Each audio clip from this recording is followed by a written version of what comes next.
Guys, আমার দিদির birthday উপলক্ষে আমরা দুই বান্ধবী মিলে প্ল্যানিং করেছিলাম যে দিদিকে সারপ্রাইজ দিব। তো যেরকম প্ল্যানিং সেরকম কাজ। তো আমরা দুজনে এখানে রুমটা অলরেডি ডেকোরেট করে ফেলেছি।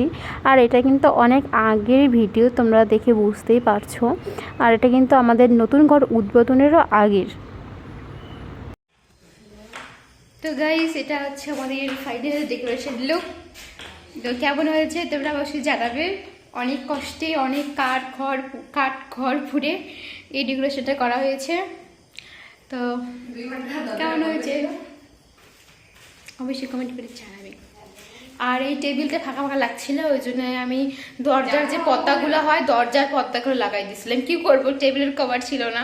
আর এখানে কিন্তু এই পর্দাটা একদম নতুন ঘরের জন্য কেনা হয়েছে, আর আমি সেটা টেবিলের উপর বিছিয়ে দিয়েছি।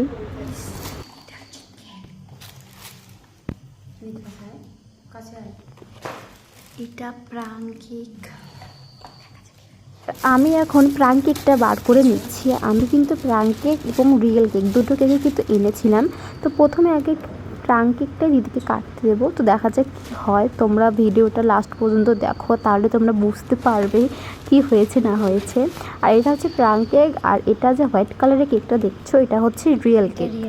আর কেক দুটো তো তোমাদেরকে দেখিয়ে দিলাম, আর এখানে ডেকোরেশনটাও দেখে নাও। আমরা দুজনে মিলে সাজিয়েছি, কেমন হয়েছে তোমরা অবশ্যই কমেন্টে জানিও।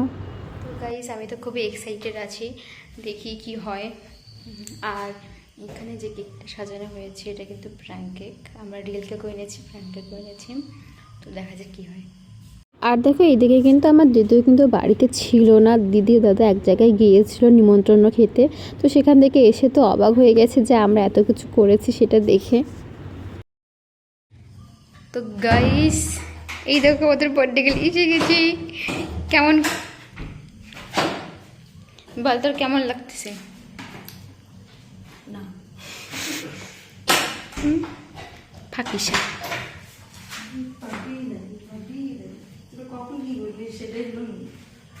কে তোরা কখন এগুলো করলি, আমি সেটাই ভাবতেছি। আর এদিকে আমি আমার মাকেও ডেকে নিলাম। আবার মা একটু পায়েস বানিয়েছিল, আর আমি মিষ্টি নিয়ে এসেছি। আর দেখো দিদি এখন প্রাং কেকটা কাটছে।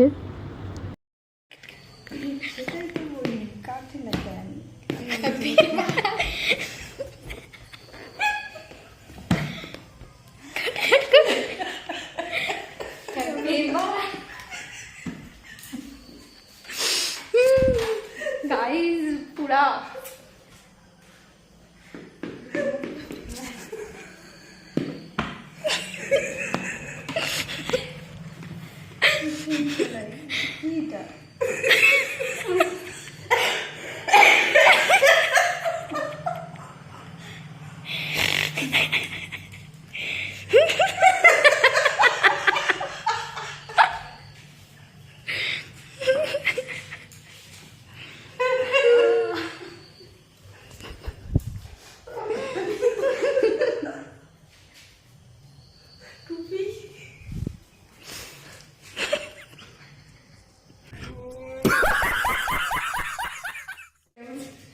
বার্থডে কেকটা তুলতে আমাকে আগে বল, বার্থডে কেকটা কেমন লাগলো? খুব ভালো, সেই টেস্টি, তাই না? পাপাই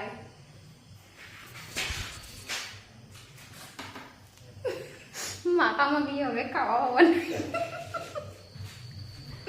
তো এদিকে যে আমি যে প্রাং কেক নিয়ে আসবো সেটা কিন্তু আমার মাও জানতো না। মা শুধু জানতো যে আমি একটা সারপ্রাইজ প্ল্যানিং করেছি। আমি যে প্রাং কেক নিয়ে আসবো সেটা কিন্তু মাও জানতো না। আর এখানে আমি এখন রিয়েল কেকটা বার করে দিচ্ছি কাটার জন্য। তো দিদিতে আবার অবাক হয়ে গেছে, তোরা প্র্যাঙ্ক কেকও এনেছিস আবার রিয়েল কেকও এনেছিস। তো দেখো রিয়েল কেক কাটার সময় কিন্তু একটা মজা আছে, তোমরা দেখতে থাকো তাহলে বুঝতে পারবে কি হয়েছে রিয়েল কেক কাটার সময়।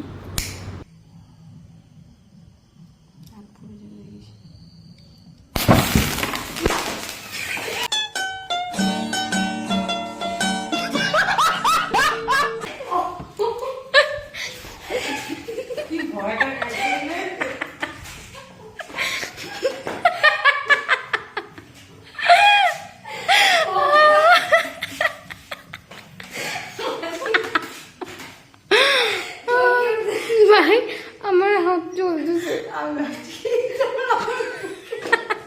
আমার মুখে পড়লো দিদি ভাব সারা প্রাং বুঝি। তো দিদি যখন কেকটা কাটছিল আমি লাইটার দিয়ে সেলিব্রেশন লাইটটা জ্বালাচ্ছিলাম, তো এমনভাবে জোরে ফাটছে, আমি তো শব্দ শুনে ভাবছিলাম যে ওখানে হয়তো চকলেট বোম টাইপের কিছু একটা ছিল, আর আমি তো ভয়ে পুরো পিছিয়ে গেছিলাম, দিদিও সাইডে চলে গেছে, আর মা তো পুরো ভয় পেয়ে গেছে যে আরও বুঝি কিছু একটা হবে। দিদি ভাবছে কি আরও বুঝি কি আমার উপর বুঝি আরও একটা প্রাঙ্ক করলো, দিদি ওটাই ভাবছিল। তোমরা তো শব্দটা শুনে বুঝতেই পেরেছো যে ভয় লাগারই কথা। আর দেখো এখানে কিন্তু খাওয়া দাওয়ার পর্ব হচ্ছে, দিদি কেক কেটে সবাইকে খাইয়ে দিচ্ছে। না না, প্রথমবার প্র্যাঙ্ক করার পর না, এই যখন যখন এই যে এটা জয়টা একদম জ্বলছিল, আমি তো নিজে ভয় পেয়ে গেছি। দিদি ভাবছিল কি এবার বুঝে আর ওটা প্র্যাঙ্ক হবে, আর ওর কেকটা বুঝে একদম ছিটকার মুখে টুকে পড়বে, ওর জন্য একদম ভয় পেয়ে একদম পিছিয়ে গেছে। তারপরে তো তারপর দেখো মা ওখানে তো দিদিকে খাইয়ে দিল। তারপর আমি দিদির জন্য একটা ছোট্ট একটা গিফট এনেছি, এটা হচ্ছে একটা মাইক্রো গোল্ডের একটা আংটি এনেছি। দেখো আমি তো এখনও সেভাবে ইনকাম করি না, আমার সাধ্যের মতো যতটুকু সম্ভব আমি সেটাই গিফট করেছি দিদিকে। আর দেখো এখানে বাবা তো টিউশন পড়াতে গেছে, বাবা সবেমাত্র আসলো, তারপর বাবাকেও একটু দিদি কেক খাইয়ে দিল। তো গাইস, ভিডিওটা তোমাদের কেমন লাগলো তোমরা অবশ্যই কমেন্টে জানাবে, আর ভিডিওটা যদি একটুকু ভালো লেগে থাকে তোমরা অবশ্যই লাইক করে দেবে, আর বলবে ডেকোরেশনটা, তারপরে আমরা যাতে প্র্যাঙ্ক কেক আনলাম, এত সারপ্রাইজ দিলাম, তোমাদের কেমন লাগছে এগুলো। আশা করছি ভালোই লাগবে, কিন্তু আমি সাজিয়েছি। তো আমার চ্যানেলটা সাবস্ক্রাইব করে দিও, আর ভিডিওটা লাইক করে দিও, একটা কমেন্ট করে দিও। Bye bye.